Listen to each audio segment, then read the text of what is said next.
जय हिंद, वंदे मातरम। स्वागत है आप सभी का free exam zone YouTube channel पर। दोस्तों, अगर आप बिहार सक्षमता परीक्षा 2.0 या फिर बिहार प्रधान शिक्षक की तैयारी कर रहे हैं तो ये जीके जीएस का शानदार प्रैक्टिस सेशन होने वाला है, जिसमें हमने 40 अति महत्वपूर्ण प्रश्न शामिल किए हैं। प्रश्न वही हैं जो कई बार आपके एग्जाम में पूछे गए हैं। तो अगर आप निरंतर इस प्रैक्टिस सेशन से बने रहते हैं तो आपके एग्जाम में एक भी प्रश्न यहां से बाहर नहीं होगा।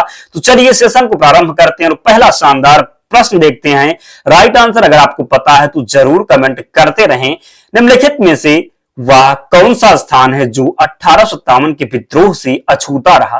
अवध, मद्रास, पूर्वी पंजाब या फिर मध्य प्रदेश? तो आप सभी को पता है मद्रास जो था ये 1857 के विद्रोह से अछूता रहा था। यहां पर 1857 का विद्रोह नहीं हुआ था, इसलिए राइट आंसर हो जाएगा मद्रास। यहां पर ध्यान रखिएगा। नेक्स्ट, निम्नलिखित में से किस पर कुछ इतिहासकारों ने 1857 के विद्रोह के दौरान अंग्रेजों के साथ मिलकर षड्यंत्र रचने का आरोप लगाया? जीनत महल, तात्या टोपे, कुंवर सिंह या फिर खान बहादुर पर? तो ध्यान रखना, जीनत महल पर कुछ इतिहासकारों ने 1857 के विद्रोह के दौरान अंग्रेजों के साथ मिलकर षड्यंत्र रचने का आरोप लगाया था। तो राइट आंसर फर्स्ट ऑप्शन जीनत महल का चयन जिसने भी किया है सही उत्तर हो जाएगा। नेक्स्ट, भारतीय स्वतंत्रता आंदोलन का सरकारी इतिहासकार कौन था? आरसी मजूमदार, ताराचंद, वीडी सावरकर या फिर एसएन सेन? तो राइट आंसर हो जाएगा एसएन सेन। कौन? तो भारतीय स्वतंत्रता आंदोलन का सरकारी इतिहासकार कौन था? तो एसएन सेन था। ध्यान रखिएगा, फोर्थ ऑप्शन यहां पर सही उत्तर है। नेक्स्ट, मंगल पांडे कहां की विप्लव से जुड़े थे? बैरकपुर, मेरठ, दिल्ली या फिर इनमें से कोई नहीं? तो बात कर ले मंगल पांडे की। प्रथम स्वतंत्रता आंदोलन के जो प्रथम थे वो कौन थे? मंगल पांडे थे। तो ये कहां के विप्लव से जुड़े थे? तो बैरकपुर से। कहां से? तो मंगल पांडे जो थे ये कहां के विप्लव से जुड़े थे? तो बैरकपुर इसका राइट आंसर हो जाएगा।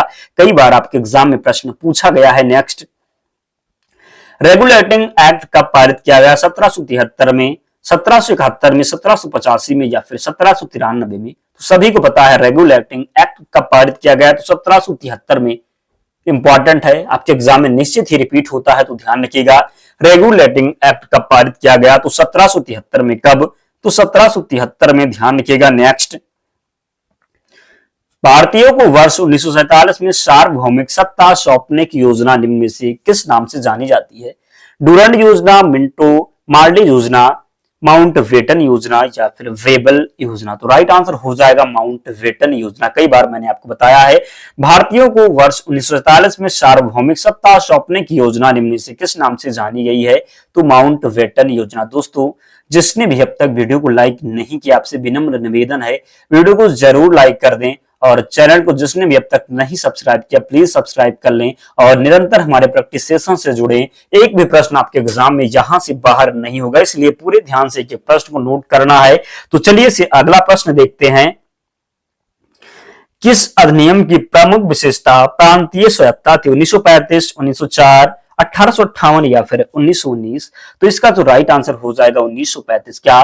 तो किस अधिनियम की प्रमुख विशेषता प्रांतीय स्वायत्तता थी? तो 1935 इसका राइट आंसर है। नेक्स्ट, भारत शासन अधिनियम 1935 द्वारा स्थापित संघ में अवशिष्ट शक्तियां किसे दी गई थी? संघीय विधानमंडल को, गवर्नर जनरल को, प्रांतीय विधानमंडल को या फिर प्रांतीय राज्यपाल को?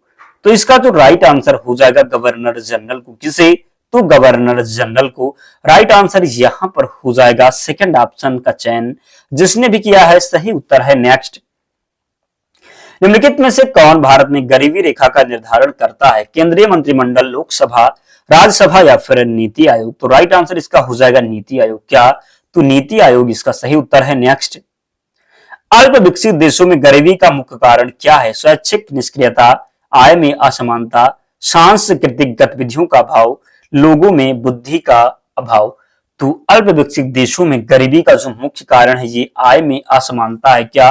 तो आय में असमानता। ध्यान रखिएगा।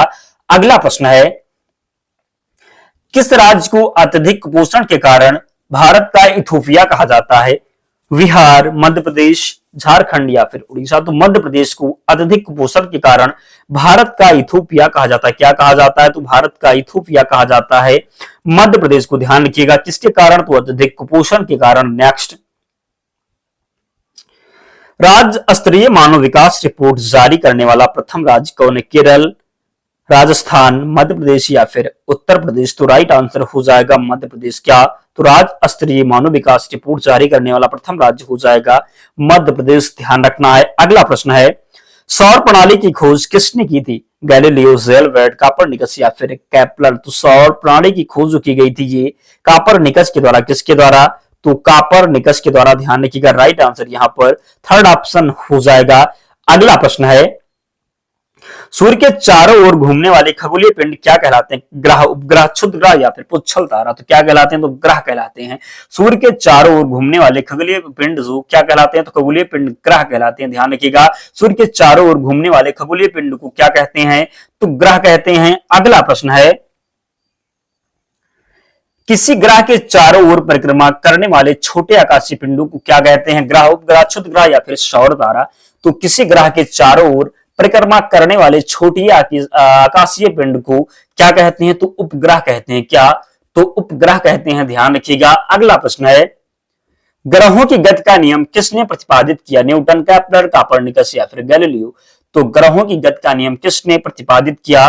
तो राइट आंसर इसका हो जाएगा केपलर। कौन सा? तो केपलर इसका सही उत्तर है। नेक्स्ट, सौर मंडल में कुल कितने ग्रह हैं? 8, 9, 10 या फिर 11? तो सौर मंडल में कुल 8 ग्रह हैं। कितने? तो सौर मंडल में कुल 8 ग्रह हैं। ध्यान रखिएगा। अगला प्रश्न है, निम्नलिखित में से किसने स्वयं को हिंदुस्तान का तोता कहा था? मलिक मोहम्मद, जायसी, रस खान, अमीर खुसरो या फिर अमीर हसीन? तो निम्नलिखित में से किसने स्वयं को हिंदुस्तान का तोता कहा था? तो किसने कहा था? ध्यान रखिएगा, अमीर खुसरो ने। अमीर खुसरो ने स्वयं को हिंदुस्तान का तोता कहा था। तोता ये हिंद कहा था। ध्यान रखिएगा। अगला प्रश्न है, अमीर खुसरो का जन्म कहां हुआ था? तो अमीर खुसरो का जो जन्म हुआ था एटा, कासगंज, कन्नौज या फिर लखनऊ? तो एटा में हुआ था। कहां पर? तो एटा में हुआ था अमीर खुसरो का जन्म। नेक्स्ट, महान हिंदू विधि निर्माता कौन थे? कपिल, कौटिल्य, मनु या फिर वात्स्यायन? तो महान हिंदू विधि निर्माता थे मनु। कौन? तो मनु थे महान हिंदू विधि निर्माता। ध्यान रखिएगा। अगला प्रश्न है, भारत में सूफी संप्रदाय का संस्थापक किसे माना जाता है? कुतुबुद्दीन बख्तियार काकी, निजामुद्दीन औलिया, मोइनुद्दीन चिश्ती, नसरुद्दीन अहमद? तो भारत में सूफी संप्रदाय का संस्थापक किसे माना जाता है? तो मोइनुद्दीन चिश्ती को। किसे? तो मोइनुद्दीन चिश्ती को भारत में सूफी संप्रदाय का संस्थापक माना जाता है। ध्यान रखिएगा। अगला प्रश्न है, पैगंबर मोहम्मद का जन्म कब हुआ था? 570 ईसा पूर्व में, 622 ईस्वी में, 642 ईस्वी में या फिर 670 ईस्वी में? तो पैगंबर मोहम्मद का जन्म हुआ था कब? तो 570 ईस्वी में। ध्यान रखिएगा। नेक्स्ट, गुरु नानक का शिष्य लहना आगे चलकर किस नाम से प्रसिद्ध हुआ? अमरदास, अंगद, रामदास या फिर अर्जुन दास? तो गुरु नानक का शिष्य जो लहना था आगे चलकर किस नाम से प्रसिद्ध हुआ? तो अंगद इसका राइट आंसर हो जाए। क्या? तो अंगद हो जाए। कुल कितने गुरु हुए थे? तो 10। ये भी ध्यान रखिए कितने? तो 10 इसका राइट आंसर हो जाएगा। गुरु नानक का शिष्य लहना आगे चलकर किस नाम से प्रसिद्ध हुआ? तो अंगद। दोस्तों, आप लोग अभी से जुड़ जाएं और निरंतर प्रैक्टिस सेट में जुड़े रहें। अगर आप निरंतर पूरे ध्यान से जुड़े रहते हैं तो कहीं जाने की जरूरत नहीं है। आप एग्जाम में निश्चित ही क्वालिफाई करके आएंगे। हिंदी का सेशन भी हम स्टार्ट करेंगे, तो आप लोग निरंतर जुड़े रहें। आपने देखा होगा जो बिहार सक्षमता परीक्षा जो अभी हुआ, वीडियो हमारी जाकर के पुरानी आप देख लेना, कितने प्रश्न एग्जाम में पूछे गए, तो निश्चित ही देख लेना, आपको बहुत हेल्प मिलने वाला है। तो आप लोग जुड़ जाएं और निरंतर जुड़े रहें, डेली जुड़ें, निश्चित ही आपको बहुत हेल्प मिलने वाला है। 1857 का विद्रोह कहां से प्रारंभ हुआ? दिल्ली, झांसी, मेरठ या फिर कानपुर? तो 1857 का विद्रोह कहां से प्रारंभ हुआ? तो राइट आंसर हो जाएगा मेरठ से। आप सोचेंगे फॉर्म आएगा, फिर हम भरेंगे, एग्जाम आएगा, एडमिट कार्ड आएगा, फिर हम तैयारी करेंगे, तो ध्यान रखना फिर आपसे तैयारी नहीं होने वाली, आप बहुत पीछे चले जाएंगे। कम पढ़िए लेकिन डेली पढ़िए, निरंतर पढ़ते रहिए, तो निश्चित ही आप एग्जाम क्वालिफाई कर जाएंगे। और बहुत जल्द आपका जो नोटिफिकेशन है, फॉर्म भरने की डेट जो है जारी हो जाएगी, आपका मई में एग्जाम हो जाएगा, तो ध्यान रखना, जरूर पढ़ें। अगला प्रश्न है, वह पहला भारतीय सिपाही कौन था जिसने चर्बी वाले कारतूस का प्रयोग करने से इनकार कर दिया? मंगल पांडे, शिवराम, हरदेव या फिर अब्दुल रहीम? तो राइट आंसर हो जाएगा कौन थे? तो मंगल पांडे थे। वह पहला भारतीय इतिहासकार और पहला भारतीय सिपाही कौन था जिसने चर्बी वाले कारतूस का प्रयोग करने से इनकार कर दिया? तो मंगल पांडे थे। नेक्स्ट, बेगम हजरत महल ने 1857 के विद्रोह का नेतृत्व किस शहर से किया था? लखनऊ, कानपुर, बनारस या फिर इलाहाबाद। तो बेगम हजरत महल ने 1857 के विद्रोह का नेतृत्व किया था। कहां से किया था? तो हजरत महल ने जो किया था यह लखनऊ से किया था। कहां से? तो लखनऊ से। कानपुर से किसने? तो नाना साहेब ने। ध्यान रखिएगा। अगला प्रश्न है 1857 के विद्रोह के निम्न नेताओं में से किसने सबसे पहले अपना बलिदान दिया? कुंवर सिंह, तात्या टोपे, लक्ष्मीबाई या फिर मंगल पांडे। तो सर्वप्रथम 1857 के विद्रोह में सर्वप्रथम जो बलिदान हुआ था किस स्वतंत्रता सेनानी का था? तो मंगल पांडे थे। कौन? तो मंगल पांडे इसका राइट आंसर हो जाएगा। ध्यान रखिएगा।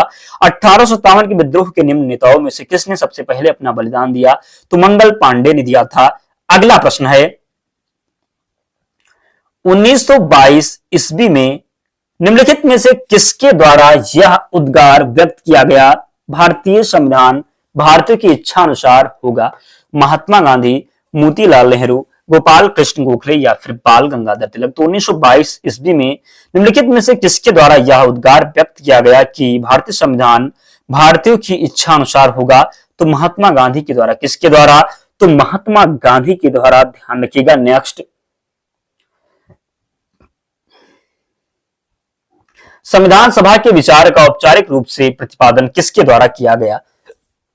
तो संविधान सभा के विचार का औपचारिक रूप से प्रतिपादन किसके द्वारा किया गया? तो एम.एन. रॉय के द्वारा। किसके द्वारा? तो एम.एन. रॉय के द्वारा। ध्यान रखिएगा। नेक्स्ट, संविधान सभा को किसने मूर्त रूप प्रदान किया? महात्मा गांधी, मोतीलाल नेहरू, जवाहरलाल नेहरू या फिर एम.एन. रॉय। संविधान को किसने मूर्त रूप प्रदान किया? तो सही उत्तर है जवाहरलाल नेहरू ने। किसने? तो संविधान सभा को किसने मूर्त रूप प्रदान किया? जवाहरलाल नेहरू ने। नेक्स्ट, कांग्रेस ने किस वर्ष किसी प्रकार के बाह्य हस्तक्षेप के बिना भारतीय जनता द्वारा संविधान के निर्माण को मांग लेकर प्रस्ताव पारित किया? कांग्रेस ने किस वर्ष किसी प्रकार के बाह्य हस्तक्षेप के बिना भारतीय जनता द्वारा संविधान के निर्माण की मांग को लेकर प्रस्ताव पारित किया? 1928, 1931, 1936 या फिर 1942। तो इसका सही उत्तर है 1936। कौन सा हो जाएगा? तो 1936 इसका राइट आंसर हो जाएगा। नेक्स्ट, निम्न में से किस राज्य की प्रति व्यक्ति आय सबसे अधिक है? गोवा, पंजाब, महाराष्ट्र या फिर गुजरात। तो निम्न में से किस राज्य की प्रति व्यक्ति आय सबसे अधिक है? तो राइट आंसर हो जाएगा गोवा। क्या हो जाएगा? तो गोवा इसका राइट आंसर है। निम्न में से किस राज्य की प्रति व्यक्ति आय सबसे अधिक है? तो गोवा राज्य की है। ध्यान रखिएगा। नेक्स्ट, भारत में चालू मूल्य पर प्रति व्यक्ति न्यूनतम आय वाला राज्य कौन सा है? बिहार, उड़ीसा, राजस्थान या फिर गुजरात। तो भारत में चालू मूल्य पर प्रति व्यक्ति न्यूनतम आय वाला राज्य कौन सा है? तो बिहार इसका सही उत्तर। क्या हो जाएगा? तो बिहार हो जाएगा। क्या? तो बिहार हो जाएगा। नेक्स्ट, 1867-68 में भारत में प्रति व्यक्ति आय 20 रुपए थी या सर्वप्रथम अनिश्चित किसने किया था? M G. Ranade, sir W Hunter, R C Dutt, Dadabhai Naoroji.